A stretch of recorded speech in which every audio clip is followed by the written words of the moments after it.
100 രൂപ തികയാൻ ഇനി 99 രൂപ കൂടി മതിയെന്ന് പറയുന്ന ഒരു നാട്ടുഫലിതം പലരും കേട്ടിട്ടുണ്ടായിരിക്കും. കേരള സർക്കാർ കടം മേടിക്കാനുള്ള പരിധി ഉയർത്താൻ സുപ്രീം കോടതിയെ സമീപിച്ചത് അതുപോലൊരു പടുഫലിതം ആയിപ്പോയി. കടമെടുപ്പ് ഞങ്ങളുടെ ജന്മാവകാശമാണെന്ന മട്ടിൽ കേന്ദ്ര സർക്കാരിനെ വെല്ലുവിളിച്ചുകൊണ്ട് പരമോന്നത കോടതിയെ സമീപിച്ചെങ്കിലും കേരളത്തിനെതിരായ കേന്ദ്രവാദം ശരിയാണെന്നും അധികമായി സംസ്ഥാനത്തിന് കടമെടുക്കാൻ അവകാശമില്ലെന്നും സുപ്രീം കോടതി വ്യക്തമാക്കി.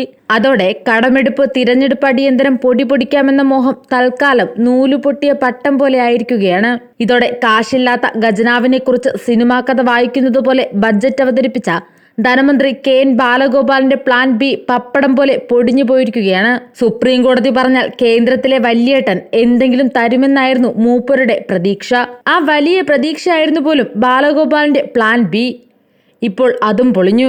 ഇനി ഓട്ടക്കലത്തിലേക്ക് നോക്കി ഓർത്തോർത്ത് നെടുവീർപ്പിടാനേ സുമംഗലിക്ക് കഴിയൂ. 15ാം ധനകാര്യ കമ്മീഷൻ ശുപാർശ അനുസരിച്ച് കേരളത്തിനുള്ള വിഹിതം 33,597 കോടി രൂപയായിരുന്നു.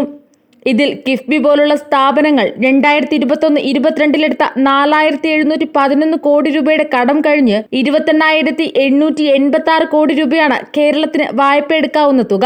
ഇതിൽ നിന്ന് സെപ്റ്റംബർ വരെയുള്ള 9 മാസം 75% വായ്പയായ 21,000 കോടി രൂപ കേന്ദ്രം നൽകണം. ഈ തുകയിൽ നിന്ന് 15,000 കോടി നൽകണമെന്നാണ് കേരളത്തിന്റെ ആവശ്യം. ഇതനുവദിച്ചാൽ നടപ്പ് സാമ്പത്തിക വർഷം 6,664 കോടി മാത്രമാകും വായ്പ എടുക്കാൻ കഴിയുക. ഈ തുക 4 കേരളീയം നടത്താൻ പോലും തികയില്ലെന്ന് മൂക്കിന് താഴെ വായുള്ള ആർക്കും മനസ്സിലാകും. നേരത്തെ കൊടുത്ത പണമെല്ലാം ദൂർത്തടിച്ച കേരളത്തിന് പ്രതിമാസം 740 കോടി മാത്രമാവും ചെലവിടാൻ കിട്ടുക.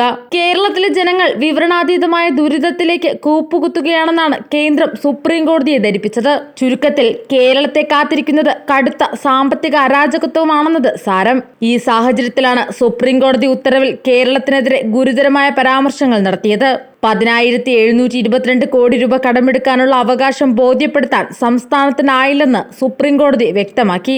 2017 മുതൽ 2020 വരെ കേരളം അധികമായി കടമെടുത്ത് ദൂർത്തടിച്ചെന്ന കേന്ദ്ര സർക്കാരിന്റെ വാദം ശരിവെച്ച സുപ്രീം കോടതി കേരളത്തിന്റെ കണക്കുകളിൽ പൊരുത്തക്കേടുണ്ടെന്നും ചൂണ്ടിക്കാട്ടി. 2023-24 സാമ്പത്തിക വർഷത്തേക്ക് ഇടക്കാല ആശ്വാസമായി കൂടുതൽ കടമെടുക്കാൻ അനുവദിക്കണമെന്ന് കേരളത്തിന്റെ ആവശ്യവും കോടതി തള്ളി.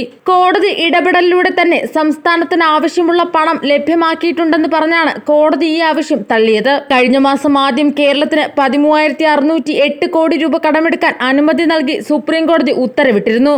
ബാക്കി കടമെടുപ്പ് പരിധിയുടെ കാര്യത്തിൽ കേന്ദ്ര സർക്കാരുമായി ചർച്ച നടത്താൻ കോടതി നിർദ്ദേശിച്ചെങ്കിലും ചർച്ച വിജയിച്ചില്ല.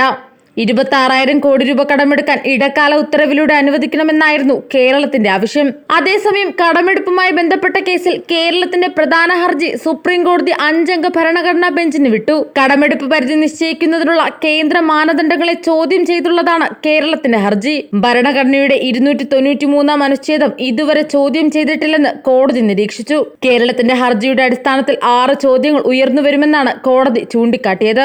സംസ്ഥാനങ്ങൾക്ക് പുറമേ നിന്ന് കടമെടുക്കാൻ അധികാരപരിധി ഉണ്ടോയെന്നും ഇതിൽ കേന്ദ്രത്തിന് എത്രമാത്രം നിയന്ത്രണം ഏർപ്പെടുത്താമെന്നും പരിശോധിക്കാമെന്നാണ് കോടതി അറിയിച്ചത്. വിഷയം ഭരണഘടനാ ബെഞ്ചിന് വിട്ടെങ്കിലും അന്തിമ തീരുമാനം നീളുമെന്നതിനാൽ കേരളത്തിന്റെ സാമ്പത്തിക പ്രതിസന്ധിക്ക് പ്രയോജനം ലഭിക്കില്ല. അതേസമയം 2023-24 സാമ്പത്തിക വർഷത്തിൽ ഇടക്കാല ആശ്വാസമായി കൂടുതൽ കടമെടുക്കാൻ അനുവദിക്കണമെന്ന കേരളത്തിന്റെ ആവശ്യം കോടതി തള്ളി. കോടതി ഇടപെടലിലൂടെ സംസ്ഥാനത്തിന് ആവശ്യത്തിനുള്ള പണം ലഭ്യമാക്കിയിട്ടുണ്ടെന്ന് പറഞ്ഞാണ് കോടതി ആവശ്യം തള്ളിയത്. ജസ്റ്റിസ് സൂര്യകാന്ത്, കെ.വി. വിശ്വനാഥൻ എന്നിവരുടെ ബെഞ്ചാണ് കേസ് പരിഗണിച്ചത്.